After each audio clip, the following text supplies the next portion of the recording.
আসসালামু আলাইকুম everyone, daffodils learning একাডেমিতে আপনাকে স্বাগতম।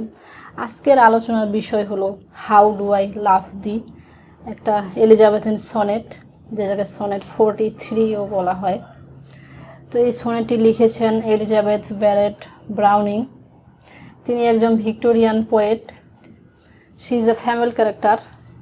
তিনি একজন মহিলা কবি এবং তিনি এই সনেটটি লিখেছিলেন 1850 সালে।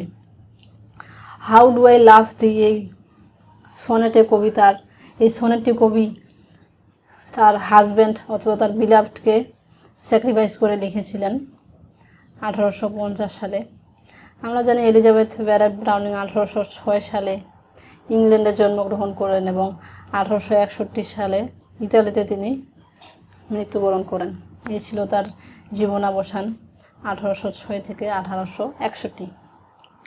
যেহেতু এটা একটা ভিক্টোরিয়ান যুগের মধ্যে পড়ে, তাই এলিজাবেথ ব্যারেট ব্রাউনিং একজন ভিক্টোরিয়ান পোয়েট।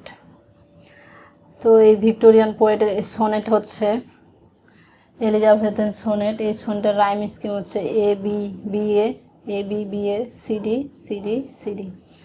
এই কবিতায় কবি তার হাজব্যান্ডকে কিভাবে ভালোবাসবেন, তার হাজব্যান্ডের ইন্টেন্স লাভ, এই কবিতায় কবি সেটাই বর্ণনা করেছেন। এলিজাবেথ ব্যারেট ব্রাউনিং তিনি শারীরিকভাবে অসুস্থ ছিলেন ছোটোবেলা থেকেই, কিন্তু যখন তিনি 15 বছর বয়সে উপনীত হলেন তখন থেকে তার অসুস্থতা এত গুরুতর পরিমাণে বেড়ে গিয়েছিল যে তিনি শুধুমাত্র ঘর থেকেই বের হতে পারছিলেন না, এমন একটা পর্যায়ে তিনি পড়ে গিয়েছিলেন। তো সেই অসুস্থতার জন্য তিনি ঘর থেকে বের হতে পারছিলেন না, তাই তিনি সারাক্ষণ বই পড়তেন, কবিতা লেখালেখি করতেন। এই সনেটগুলো ছিল মূলত 44টি সনেট প্রায়। তিনি এগুলো তার স্বামীকে লিখেছিলেন চিঠি হিসেবে 44টি। তার মধ্যে এই সনেটটি হচ্ছে 43 নম্বর সনেট। এই সনেটের মাধ্যমে কবি তার ভালোবাসার অনুভূতিগুলো প্রকাশ করেছিলেন। তো শুরুতেই কবি এখানে বলেছেন, how do I love thee, আমি তোমাকে কিভাবে ভালোবাসি বা আমি তোমাকে কতটা ভালোবাসি। লেট মি কাউন্ট দ্য ওয়েস, আমাকে সেগুলো গুনতে দাও বা আমাকে তার পথটা গুনতে দাও যে আমি তোমাকে কিভাবে ভালোবাসি অথবা কতটা ভালোবাসি। অর্থাৎ এলিজাবেথ ব্যারেট ব্রাউনিং রবার্ট ব্রাউনিংকে উৎসর্গ করে এই কথাটি বলেছেন যে আমি তোমাকে ভালোবাসি, কিভাবে কতটা ভালোবাসি আমাকে সেটা গুনতে দাও। I love thee to the depth and breadth and height, আমি তোমাকে ভালোবাসি টু দ্য ডেপথ, সর্বোচ্চ গভীরতায়, অ্যান্ড ব্রেথ, সর্বোচ্চ প্রশস্ততায়, অ্যান্ড হাইট, সর্বোচ্চ উচ্চতায়, মাই সোল ক্যান রিচ, যতদূর পর্যন্ত আমার আত্মাটা পৌঁছতে পারে। এটা একটা হাইপারবোলি সেন্টেন্স। আমরা জানি হাইপারবোলি হচ্ছে অতিরঞ্জন করা বোঝায়। অর্থাৎ এখানে এলিজাবেথ ব্যারেট ব্রাউনিং রবার্ট ব্রাউনিংকে মিনিং করে এই কথাটি বলেছেন যে আমি তোমাকে ভালোবাসি, আমার আত্মারা যত দূর পর্যন্ত পৌঁছাতে পারে, যত দূর পর্যন্ত পৌঁছাতে পারে, যত উচ্চতা, যত গভীরতা, যত প্রশস্ততা পৌঁছাতে পারে, আমি তোমাকে তত দূর পর্যন্ত ভালোবাসি। When feeling out of sight, যখন তুমি আমার সামনে থাকো না বা যখন আমি আউট অফ সাইট ফিলিং করি। For the ends of being an ideal grace, for the ends মানে শেষ পর্যন্ত, অফ বিং মানে মানব জাতির শেষ পর্যন্ত আমি তোমাকে ভালোবাসি, অ্যান্ড আইডিয়াল গ্রেস এবং শ্রেষ্ঠ সৌন্দর্য দ্বারা, অর্থাৎ আমার জীবনের সর্বোচ্চ দিয়ে আমি তোমাকে ভালোবাসি। তা যেখান থেকে মানব জাতির শেষ এবং সেই শ্রেষ্ঠ সৌন্দর্য দিয়ে আমি তোমাকে ভালোবাসি। আই লাভ দি। তো আপনারা জানেন যে এই দি মানে মূলত বোঝায় ইউ বা তুমি। তখনকার যুগে ইউ বোঝাতে দি শব্দটি ব্যবহার করা হতো। তো এখানে কবি আবার বলেছেন, এলিজাবেথ বলেছেন, I love thee to the level of everyday's most quiet need. I love thee, আমি তোমাকে ভালোবাসি, to the level of everyday's most quiet need, সেই লেভেলের আমি তোমাকে ভালোবাসি যেগুলা প্রতিদিনের নিত্য প্রয়োজনীয় জিনিস, যেমন অক্সিজেন, ফুড, শেল্টার, যেগুলো আমাদের নিত্য প্রয়োজনীয় দরকার, ওয়াটার, এই জিনিসগুলো আমি তোমাকে সেই লেভেলের ভালোবাসি যেগুলো নিত্য প্রয়োজনীয় জিনিস, যেগুলো মানুষের নিত্য প্রয়োজনীয়, যেগুলো মানুষ প্রতিনিয়ত ব্যবহার করে, যেগুলো ছাড়া মানুষ অচল, সেই লেভেলের আমি তোমাকে ভালোবাসি। By sun and candle light, দিনের বেলায় সূর্য এবং রাতের বেলায় ক্যান্ডেল লাইট অথবা মোমবাতি। যেমন দিনের বেলায় সূর্যের আলো আমাদের খুব প্রয়োজন এবং রাতের বেলা মোমবাতি যেমন আমাদের প্রয়োজন, সেই লেভেলের আমি তোমাকে ভালোবাসি।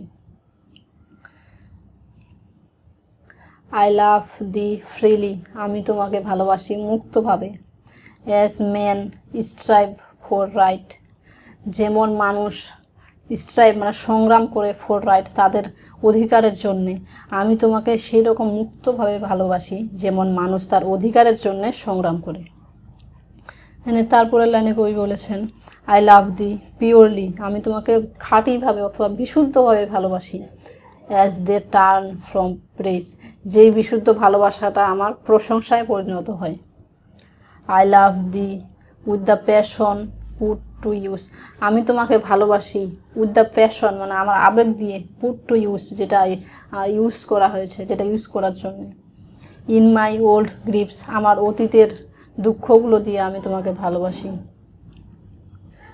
অ্যান্ড এখানে অতীতের দুঃখ বলতে কবি যে অসুস্থ ছিলেন, তিনি সবসময় ঘরবন্দি থাকতেন এবং তার বাবাও ছিলেন খুব গোঁড়া একজন মানুষ, যিনি তাকে রবার্ট ব্রাউনিংয়ের সাথে দেখা করতে দিতেন না।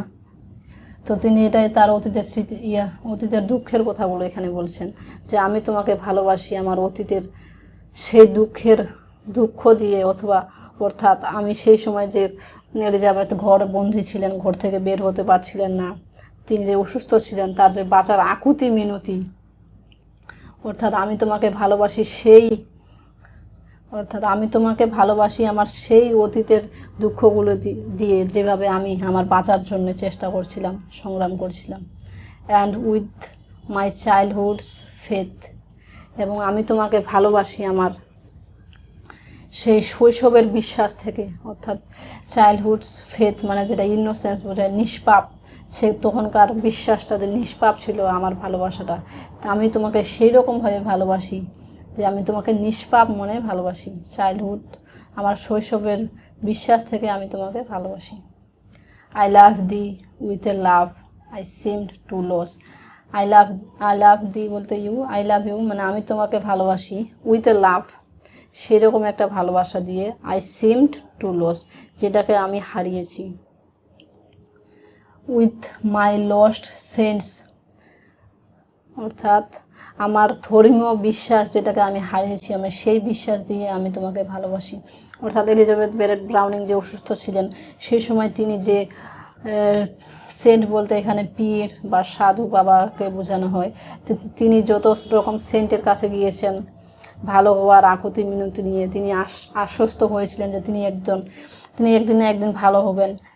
এই যে তার একটা বিশ্বাস, এই বিশ্বাস থেকে হারানো বিশ্বাস, অর্থাৎ আমি তোমাকে ভালোবাসি আমার সেই হারানো বিশ্বাস থেকে।